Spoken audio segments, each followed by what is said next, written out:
Sebagai mantan penasihat KPK selama 8 tahun, saya tahu bahwa kenapa Presiden sekarang dan kabinetnya serba pusing dan pening. Karena insya Allah penjara akan menanti mereka. Karena itu maka harus dilakukan semua usaha agar supaya Amin gagal jadi presiden wakil presiden. Dengan segala berbagai cara rekayasa.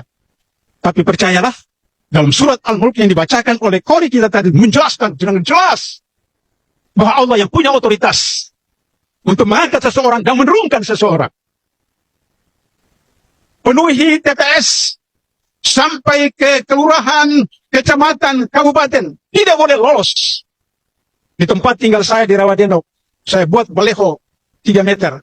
Ada gambar saya, ada gambar Anies. Waktu itu Caimin belum ada. Orang waras pilih Anies Baswedan. Dipasang di tempat. Orang anti korupsi pilih Amin. Itu dilakukan di RT, RW. Bapak Ibu kembali lakukan itu. Sedemikian semua tipu hela yang dilakukan oleh mereka, insya Allah tidak. Tapi 9 tahun terakhir, Indonesia sudah menjadi negara oligarki, sehingga tidak ada pilihan lain, harus perubahan. Dan kita masuk pada orde perubahan.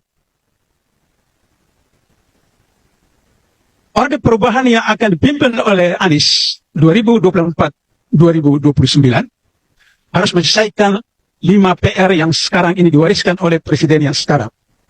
Pertama, krisis korupsi. Kedua, krisis narkoba. Yang ketiga, krisis keluarga. Yang keempat, krisis penegakan hukum. Dan yang kelima, krisis identitas. Tapi menjelang pemilu Pilpres, terjadi satu krisis yang super dahsyat. Krisis kepemimpinan.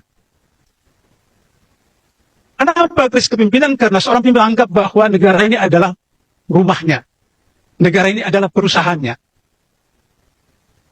Sehingga tidak cukup istri, tidak cukup adik ipar, tidak cukup anak, tidak cukup mantu, harus menjadi penguasa.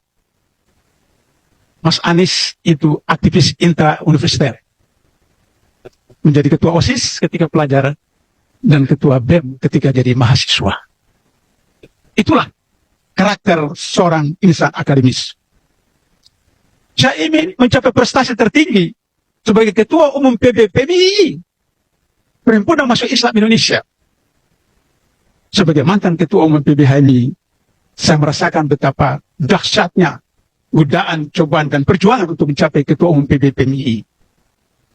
Yang aktivis ekstra adalah keturunan pendiri Nahdlatul Ulama.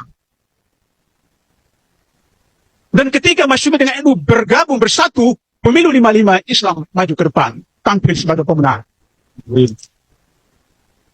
Dan ini dalam sejarah hanya satu dari 1000 kesempatan. Oleh karena itu tidak ada pilihan bagi HMI, harus Amin terpilih menjadi presiden wakil presiden.